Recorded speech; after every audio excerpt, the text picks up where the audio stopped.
Hey everyone, talking about Rien by Etat Libre d'Orange.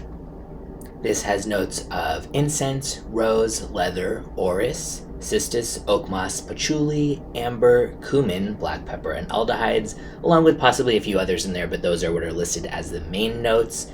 And this is, as you might expect from those, a very intense fragrance. Ironically, there's also a Rien Intense version, which I have not tried yet, but I can only imagine because this is already very intense.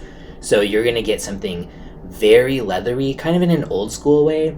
A lot of spice, very animalic, powdery, reminiscent of Bandit by Robert Piguet for those who have tried that scent.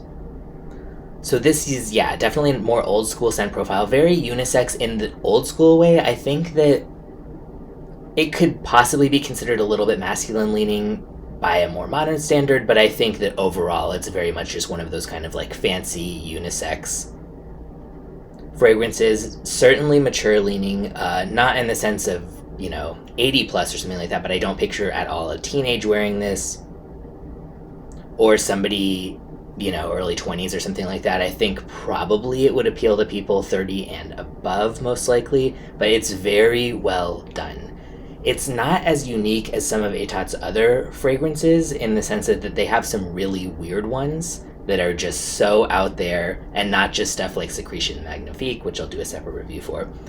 But it is unique compared to most stuff that comes out today. Granted, this did come out almost 20 years ago as of right now, but it still smells like modern, yet with like a twist on that kind of classic scent profile.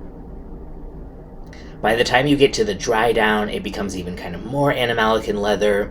So this is not for the faint of heart. This is not if you're looking for something that's just like a dumb reach or like a casual thing to throw on. Certainly not for a hot day, no matter what your mood is. And the leather here is so rubbery, and it also almost reminds me of Queer Canage by Dior, which is like an iris and leather type of scent. I don't get too much rose and patchouli, and I don't really like either of those, so I think those are just well blended in a way that kind of supports the main notes. But bottom line for this, you gotta love leather. You have to be okay with animalics. I normally hate cumin and I don't dislike this, but it is still a bit too animalic for my taste for me to wear. And I think the orris is very iris-like here too, so you have to be kind of okay with powdery stuff too. This is going to appeal to really specific people, but if you like it, I think that you will love it.